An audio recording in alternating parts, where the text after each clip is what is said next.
ఆరే దొండా తీగ నా మఠముపై పుట్టి 7 గడియల్లోనే మఠమంతా పాకి మఠములోకెళ్ళేటి మార్గము లేక 107 రోజులు పూజలుండావయ్యా మక్కలోన నల్ల పంది బుట్టి మహమ్మదీయుల్లోన తగువు పెట్టేనయ్యా పట్టుకోను పోతే ఆ పంది బెజవాడ కృష్ణానదికి వచ్చి మాయమైతుందయ్యా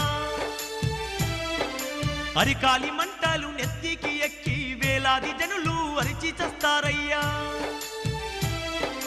ఈ గ్రామములోని అచ్చమ్మ గారి వంశమే నాశనమైపోతుందయ్యా వాళ్ళింట పెరిగిన చింత చెట్టుకు చేమంతి పువ్వులు పూస్తాయ్యా బనగాన పల్లె దుర్రేరు పొంగి 3 వంతుల ఊరు మునిగిపోతుందయ్యా